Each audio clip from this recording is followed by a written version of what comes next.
नमस्कार दोस्तों, आज हम आपको हरतालिका तीज व्रत की कथा सुनाएंगे। एक बार की बात है कि भगवान शिव ने पार्वती को उनके पूर्व जन्म के स्मरण कराने के उद्देश्य से इस व्रत के महामात्य की कथा कही थी। श्री भोले शंकर बोले, हे गौरी, पर्वतराज हिमालय पर स्थित गंगा के तट पर तुमने अपनी बाल अवस्था में 12 वर्षों तक अधोमुखी होकर घोर तप किया था। इतनी अवधि तुमने अन्न न खाकर पेड़ों के सूखे पत्ते चबाकर व्यतीत किए।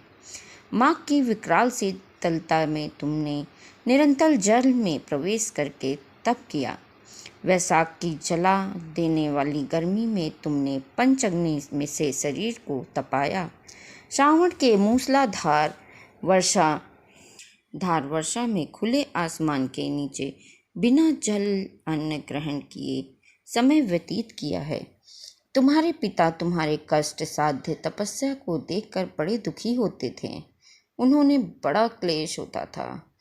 उनको यह दुख होता था कि मेरी बेटी इतना दुख उठा रही है। तब एक दिन तुम्हारी तपस्या तथा पिता के क्लेश को देखकर नारद जी तुम्हारे घर पधारे। तुम्हारे पिता ने हृदय से अतिथि सत्कार करके उनके आने का कारण पूछा। नारद जी ने कहा, गिरिराज, मैं भगवान विष्णु के भेजने पर यहाँ उपस्थित हुआ हूँ। आपकी कन्या ने बड़ा कठोर तप किया है।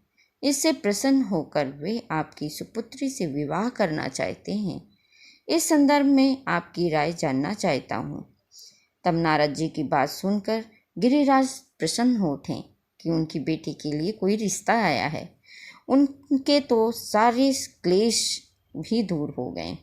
प्रश्नचित्त होकर वे बोले, श्रीमान, यदि स्वयं विष्णु मेरी कन्या का वरण करना चाहते हैं तो भला मुझे क्या आपत्ति हो सकती है।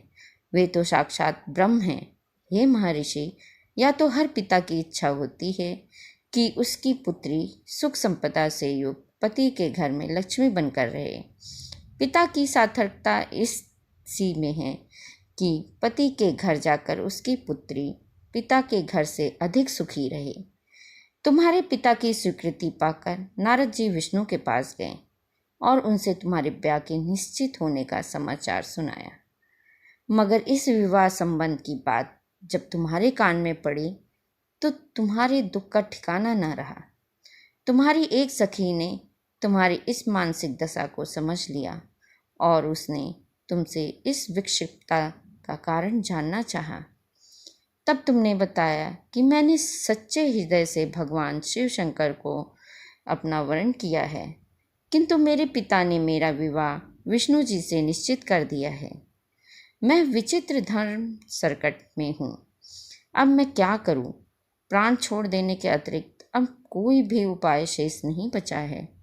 तुम्हारी सखी बड़ी समझदार और सूझबूझ वाली थी। उसने कहा, सखी, प्राण त्यागने का इसमें कारण ही क्या है? संकट के मौके पर धैर्य से काम लेना चाहिए।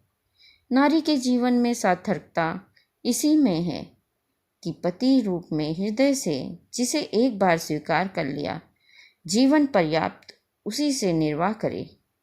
सच्ची आस्था और एक निष्ठा के समक्ष तो ईश्वर को भी समर्पण करना पड़ता है।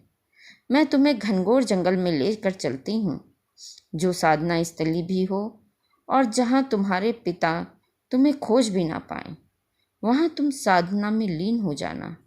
मुझे विश्वास है कि ईश्वर अवश्य ही तुम्हारी सहायता करेंगे। तुमने ऐसा ही किया। तुम्हारे पिता तुम्हें घर ना पाकर बड़े दुखी और चिंतित हुए। वे सोचने लगे कि तुम जाने कहाँ चली गई। मैं विष्णु जी से उसका विवाह करने का प्रण चाह चुका हूँ। यदि भगवान विष्णु बारात लेकर आएंगे और कन्या घर पर न हुई तो बड़ा अपमान होगा। मैं तो कहीं मुंह दिखाने के योग्य भी नहीं रहूँगा। यही सब सोचकर गिरिराज ने जोर शोर से तुम्हारी खोज शुरू करवा दी। इधर तुम्हारी खोज होती रही और उधर तुम अपनी सखी के साथ नदी के तट पर एक गुफा में मेरी आराधना में लीन थी। भाद्रपद शुक्ल तृतीया को हस्त नक्षत्र था।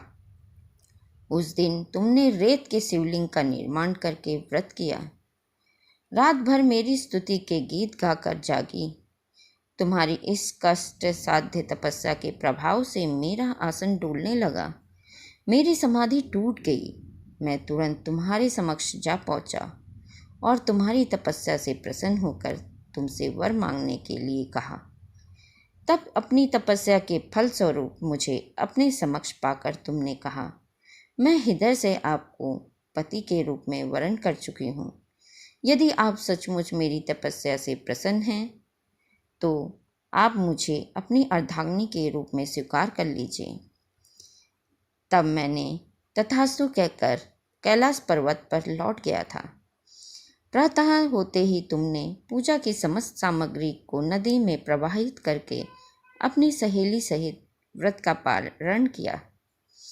उसी समय अपने मित्र बंधु व दरबारियों सहित गिरिराज तुम्हें खोजते खोजते वहां आ पहुँचे और तुम्हारी इस कष्ट साध्य तपस्या का कारण तथा उद्देश्य पूछा। उस समय तुम्हारी दशा को देखकर तुम्हारे पिता अत्यधिक दुखी हुए और पीड़ा के कारण उनकी आंखों में आंसू उमड़ गए थे। तुमने उनके आंसू पोंछते हुए विनम्र स्वर में कहा, पिताजी, मैंने अपने जीवन का अधिकांश समय कठोर तपस्या में बिताया है। मेरी इस तपस्या का उद्देश्य केवल यही था कि मैं महादेव को पति के रूप में पाना चाहती थी। आज मैं अपनी तपस्या की कसौटी पर खरी उतर चुकी हूँ। आप क्योंकि विष्णु जी से मेरा विवाह करने का निर्णय ले चुके थे, इसलिए मैं अपने आराध्य की खोज में घर छोड़कर चली आई थी।